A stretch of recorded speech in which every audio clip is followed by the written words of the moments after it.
Okay, we have talked a little bit about this, but I've got one or two more things to say on it. Just the kinds of renal failure that we see in cheetahs, it certainly is the most common cause of mortality in cheetahs. And, some facilities can start losing cats at about 6, 7 years of age. Others, 12, 13, 14, 15 years of age. But certainly, if I had to say, I'd probably say about at least 80% of cheetahs that die of some form with some form of renal failure.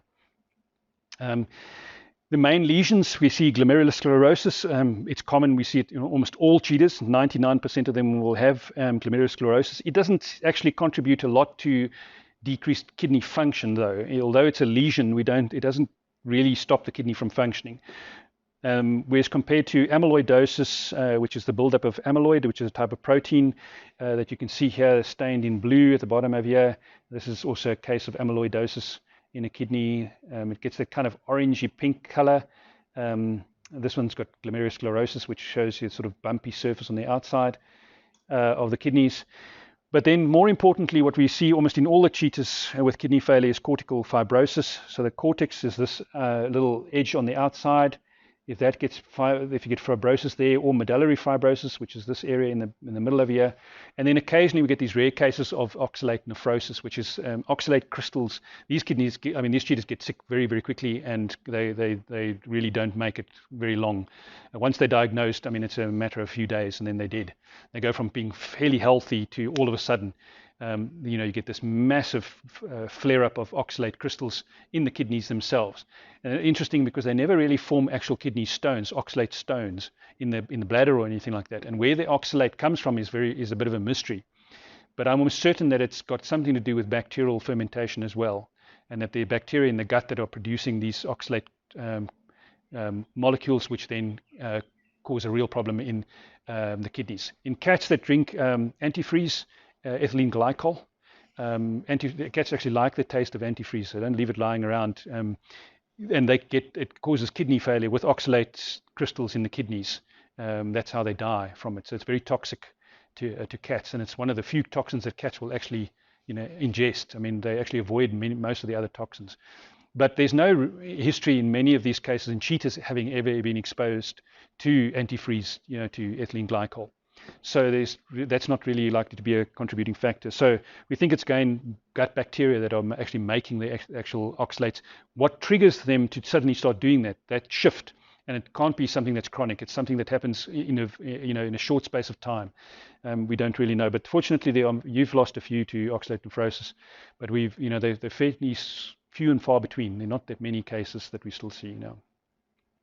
So this was the study that Prof. Kerberger and I did, where we just looked at renal ultrasound.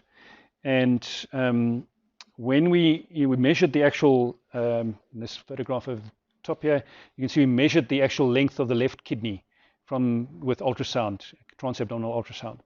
And what we found when we plotted the length of the kidney on the graph below there, we find that a healthy kidney, sitting over here, right on this side of here, is somewhere about 75 millimeters in length.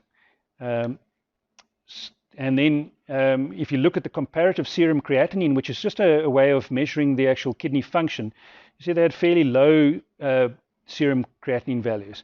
As this kidney got smaller, these are individual animals and all the kidney sizes plotted over here against the creatinine values crept up.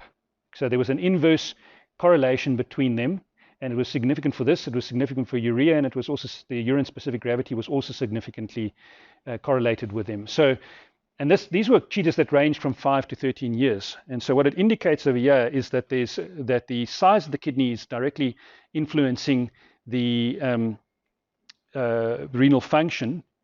And the only thing that will change the size of those kidneys is the actual amount of fibrosis that you're getting in the kidneys. And this certainly indicates that these animals were developing fibrosis really from a very, very young age. From 5 years of age, at least 5 years of age, they've already got some degree of fibrosis happening there. But they're not developing kidney failure. The only one that is likely to have kidney failure is this one over here, with this, because this is the serum creatinine is sitting well over 450. Perhaps that one is there as well. Okay, fairly small kidneys and very high serum creatinine levels. The others over here are probably still under 300 which is kind of the cutoff range that we would normally use for cheetahs, quite a bit higher than in domestic cats. So I mentioned these feline alanine and tyrosine fermentation products and the conjugated glycine conjugates to you before from the previous lecture. And there are quite a number of these compounds, and we talked about this, how they might play a role in these phenolic compounds having to be metabolized, and the production of these acyl coenzyme thioesters as an intermediary phase in glycine conjugation, and just how destructive this molecule itself is and how it can cause damage to the kidney. So this is certainly one of the primary effects or reasons why I suspect most of these cheetahs are developing kidney failure. We also talked a little bit about the suppression of gastric and renal dopamine via those products actually inhibiting the coenzyme that regulates the production of tyrosine to L-dopa and eventually to dopamine. And if you have a reduced level of gastric or renal dopamine, for the gastric side, we've discussed what that will cause, but in the kidney, it's really, really important because dopamine regulates blood pressure. It regulates the amount of salt that is excreted in the urine, so natriuresis. It regulates this whole renin-angiotensin-aldosterone system, which is an emergency kind of system that helps to regulate blood pressure indirectly and salt concentration. And then it's a modulator of a COX enzyme expression, which also regulates the renal blood flow and modulator of prostaglandins. So these are all very, very critically important ways in which the kidney regulates both its blood flow to itself and then also the general blood pressure of the, in humans or in any animal. And if you don't have sufficient dopamine, then you can end up with a major problem. And in humans that have diabetes, now, they often develop what we call diabetic nephropathy, which is a kidney failure. It's a common side effect of type 2 diabetes, or type 1 and type 2 diabetes. They've never really understood how that works. How does the diabetes actually cause the damage to the kidney? But one of the theories, and this was a 2015 paper about the renal dopaminergic system, and then they found out that or proposed that diabetic nephropathy is a direct cause of impairment of the intrarenal dopaminergic system. The lesion that we see in diabetic nephropathy is glomerular sclerosis. Okay, and it's almost identical to the glomerular sclerosis that we see in cheetahs.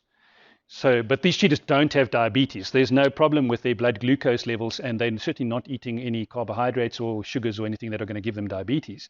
And they have an normal glucose metabolism, but they've got almost identical lesion, and it may be because the same problem with intrarenal dopamine that you would get with diabetes is also present in these cheetahs for a completely different reason.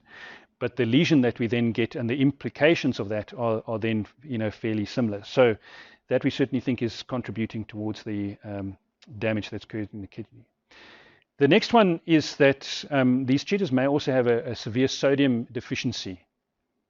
Now, sodium in the body of the prey is primarily found in blood. It's the most important extracellular electrolyte.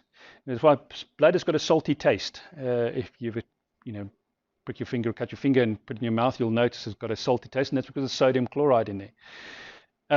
When you exsanguinate a carcass, remove the blood, when you drain the blood out after slaughter, you're removing a very important part of the sodium content of that carcass. And the rest of potassium is found inside the rest of the muscle cells and inside the rest of the other cells, but extracellular, outside of the cells, sodium's the most important electrolyte. So now you've just, you've taken all away the blood, you removed a sufficient part or significant part of the sodium, and you're not going to, you're not going to salt the cheetah's food in general before you give it to them. Okay. And yeah, you should. Well, it's in the supplement that I provide, so it's all there. You don't have to add the salt as well. No, salt and pepper, yeah. And it's so. Low salt, if you have a very low salt, in humans too, they'll jump up and down and tell you all about, excessive salt in the diet and how that causes blood pressure problems and why it's unhealthy. But what they don't often tell you is that if you really restrict your salt severely, it's actually even more dangerous, and especially even more dangerous for cardiovascular events. I don't know if I've got a slide here. I wondered. No, I don't. When we talk about the exact same problem in gorillas, captive gorillas, that are also potentially sodium deficient in many cases, because nobody adds any salt to their diet, to their mainly vegetarian diet. They don't give them any salt at all, and they end up with real heart problems. I mean, a large proportion of chimpanzees, gorillas, orangutans, and so on in zoos have got chronic problems with heart failure, congestive, dilated cardiomyopathy, and some of them just drop dead because of severe arrhythmias. And I suspect one of the leading causes of that is that they don't get enough salt in their diet, because nobody thinks to ever add salt to anything that they feed to these animals. And then sodium, when it's very, very low, it triggers this whole renin, angiotensin, aldosterone system. And aldosterone, right at the bottom there, you'll see is produced by the adrenal glands. And its main function, I see, is it's like an emergency hormone that is there to try and push up the blood pressure, to retain as much salt in the system as possible. If you've had a sudden drop of blood pressure, your aldosterone, your kidneys, your adrenal glands will push out some aldosterone. Or if you have very low salt in your diet, you'll be chronically pushing out aldosterone to try and keep back all the salt that they possibly can. When a student of mine measured we collected from the cheetahs at Africat. These were unsupplemented. They weren't on any, there was no additional sodium added to their diet. And we measured the amount of sodium in their urine. 66% of them had no detectable sodium in their urine at all. Now, that's not a very healthy system way to be. You want to always have a little bit of extra that you can excrete in the urine. When you've got no sodium chloride in your actual urine, it means that you are actually holding everything back, and you're not going to end up with then you're going to have activation of this aldosterone system. And aldosterone's a bit of a bad hormone if it's around for very long, because it actually causes fibrosis and damage, and fibrosis in the kidney, fibrosis in the heart, which we occasionally see in cheetahs as well. So lots of problems there. Excessive sodium? Yes. So in humans, they reckon that about 3 grams of sodium per day which is probably what most people on a Western diet actually consume, is actually probably perfectly spot in the middle. If you go anything from 4, 5, or even 6 grams, which is about just more than a tablespoon, not a tablespoon, a teaspoon of salt that you're adding every day, then you're taking excessive amounts. It's going to push up your blood pressure, and you're going to have all the negative health implications of that. If you go below, below 1.5 grams of sodium per day, you're going to end up with a sodium deficiency.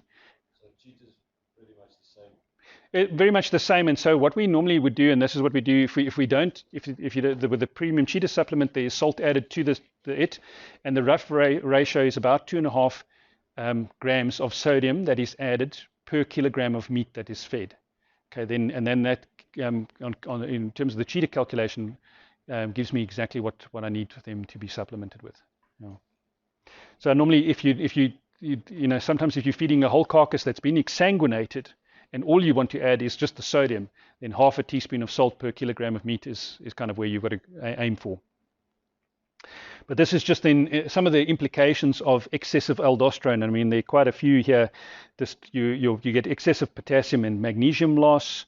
You get activation of the sympathetic nervous system, so they become more anxious, these animals. You get inhibition of the parasympathetic nervous system. That's going to have a whole effect on the actual digestive system. Dyslipidemia and obesity, and then myocardial fibrosis and hypertrophy. So normally, in terms of the kidneys, the main thing again is feed a high collagen diet, add the glycine if necessary, and then no more than 50% muscle meat, and then add sodium chloride at 2.5 grams per kilogram of meat fed. Okay, and that simply is all I really have at the moment with regards to kidney disease in cheetahs. But I think that those are two things that we don't often be able to get right, and right for for long periods of time, that these cheetahs are exposed to either low sodium in the diet or to all of these other problems that they have with regards to dopamine in their kidneys, and the same issues that are associated with gastritis and glycine deficiency. The intake of cyanobacteria.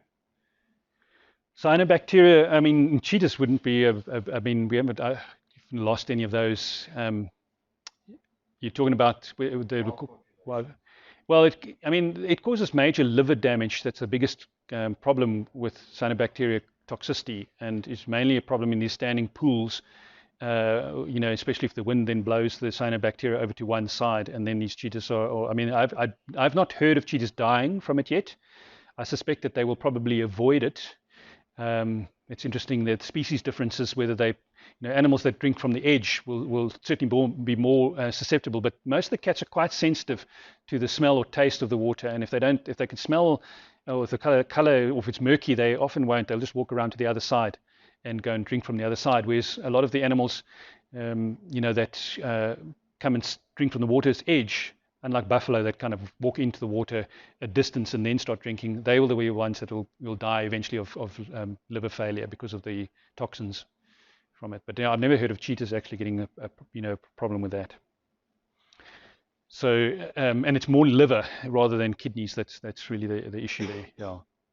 And so in a certain sense, a high protein diet does actually potentiate the risk of kidney damage, but that I think it's mainly because of the fermentation and maldigestion of those proteins that we end up with a problem, rather than just the excess of waste products that are created from the protein, like urea, that have to be excreted, which is what most people kind of tend to think of, is just that it's this dehydration and high levels of protein waste products that have to be excreted that are causing the liver the kidneys to take a bit of strain. Yeah. Sorry, maybe I missed it, but yes. Just is there any measure that we can take about the sodium chloride to understand what is the status? normal? Yeah, I mean, I find that it's probably the best thing to do is to measure sodium chloride in the urine to get an idea of what the status is of the animal, and you should always have a fairly low concentration in the urine, a detectable concentration in the urine, at least. So if it's present and it's like little, then that's fine, because then it means that the animal is able to excrete just enough it's got a little bit extra and it can get rid of it, and that's not too much of a problem. If you overload the system with sodium chloride, then you end up with a system where the kidney can't get rid of it fast enough, and you get a buildup. And what sodium does is that drags in water, end up, and that increases blood pressure. Now it's interesting because we've done some studies on cheetahs to try and determine if they have normal blood pressure or not, because a lot of these kidney issues will affect or should affect blood pressure as well. If you've got activation of that renin and tensin-aldosterone system, you're going to get increases in blood pressure. But it's actually quite I had one stage was putting cuffs on their tails, but you need a tame cheetah, because as soon as you stress it out, its blood pressure is going to go up anyway. So you need one that's lying there, that's just quite relaxed, and then you put one of these, these wrist cuffs that you get, and there were quite a few that will tolerate that. And we also had another system that you can put a cuff on the tail and just get them to lie there and then measure their actual blood pressures. So to try and determine, do they have hypertension, because every indication is that most of these cheetahs, that as they get older, they're probably going to develop hypertension as a problem as well. We don't ever see it clinically as hypertension, in that they don't often, like domestic cats with hypothyroidism, they don't get retinal detachment or things like that, but their blood pressure is probably just creeping up over the years as the kidney damage gets worse. We're right up against the base of the tail. We would normally put the cuff, but I haven't done enough cheetahs, and I need to record a lot to be able to get some idea of what the normal blood pressure is.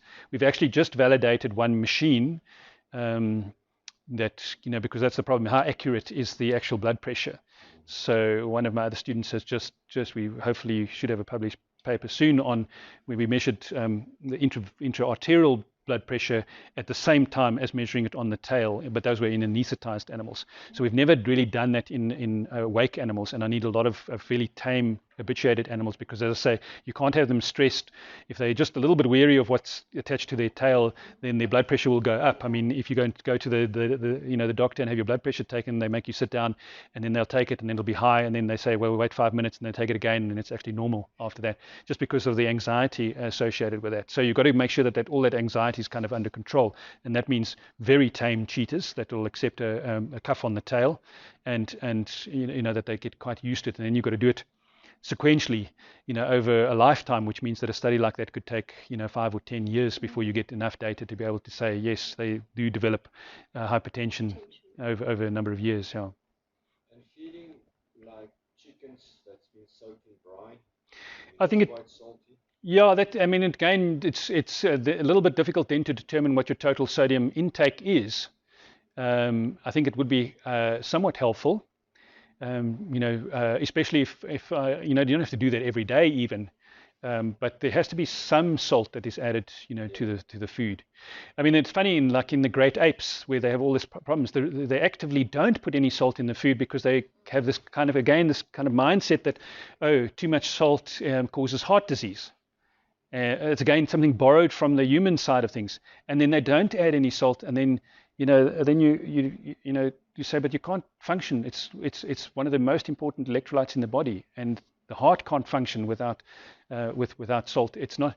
They say everything's toxic, but it's all a matter of dose. So that's the really important thing.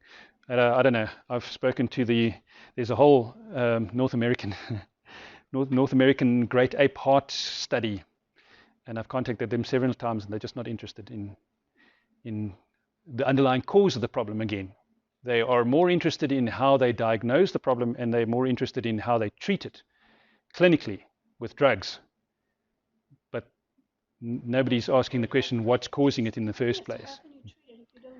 Well, that's it, yeah.